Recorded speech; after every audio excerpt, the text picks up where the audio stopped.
Nakapagluto nga po pala ako mga idol ng pichi-pichi na isa rin sa pinakamasarap na pangmerienda dito sa summer maging sa ibang lugar. Grabe mga idol, sobrang nagustuhan din ito nila nanay. Wala kaming maisip na pangmerienda mga idol kaya kumuha na naman nga ako ng kamuting kahoy dito sa aming garden. At dahil sa tapat lang naman ito ng bahay namin mga idol kaya napakabilis ko nga makakuha. Yellow kasaba nga pala lahat ng mga tanim ni tatay mga idol kasi mas masarap to ito kumpara dun sa puti. Mas malasa kasi siya mga idol kahit nilalaga lang. At grabe mga idol, bilib na bilib talaga ako dito sa kamuting kahoy. Kasi ang dami mo talagang magagawang iba't ibang klase ng kakanin. Lalo na't kaming mga waray mga idol, mahihilig talaga kami gumawa ng kakanin. Kaya naman siguro mga idol nagmana ako sa lula ko kasi mahilig nga yan magluto-luto. Naalala ko tuloy mga idol yung lula ko kasi mahilig nga yan magluto ng maruya. Yung saging na may harina at saka piniprito. Grabe, sarap na sarap kami nun mga idol, lalong-lalo na kapag may kape. Kaya naman hindi ako nagsisisi mga idol na nakauwi na nga ako ng summer. Kasi maliban sa napaka-presko ng hangin dito sa probinsya mga idol, ay napakasarap talaga ng mga pagkain. Pagkatapos ko nga pala mahugasan ng maayos mga idol, ay sinimulan ko na nga yung pag-iid ng kamuting kahoy. Medyo nakakapagod nga lang gawin mga idol pero kakayanin para sa pamilya. Sobrang napakasimple nga po pala mga idol ng mga sangkap na gagamitin natin sa paggawa ng pichi-pichi. Maglalagay lang naman tayo dito ng asukal tas paghahaluin. At pagkatapos sa itong lihiya or lye water ang ilalagay natin. Bago nga pala natin makalimutan mga idol ay maglalagay rin pala tayo dito ng tubig. Yung katamtaman lang naman mga idol para makuha natin yung tamang timpla.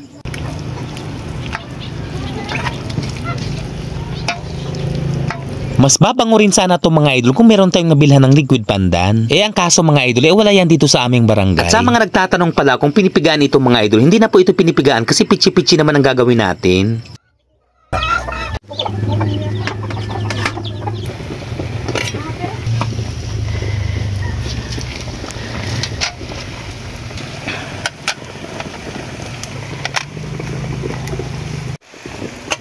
Sobrang bilis pala nito maluto mga idol kasi maninipis lang naman ang gawa natin. Bali, isa nga ito sa paborito ko mga idol kaya sabi ko makapagluto nga. At para makumpleto nga yung sarap ng pichi-pichi mga idol ay nakapag-guide nga rin ako ng nyug. Bali, ito kasi yung magsisilbing toppings sa pichi-pichi. So ayan mga idol, tikiman na. Kayo po ba mga idol, kailan po ba yung huling tikim nyo dito? Kape na lang talaga yung kulang mga idol. Ang kaso hindi nga tayo nakapagtimpla sa sobrang excited. Kaya merit pa nga ako ng isa kasi gutom na gutom nga sa kakagawa. Umabot na pala ng gabi mga idol yung pangalawang salang natin kasi maliit nga yung ginamit nating steamer. Kaya sabi ko yung iba ay sa umaga na lang natin to kakainin. Kaya bago pa man makaalis sila nanay at saka si tatay ay kumain nga muna sila ng pichi-pichi. O diba mga idol, libre na yung merienda at saka yung almusal.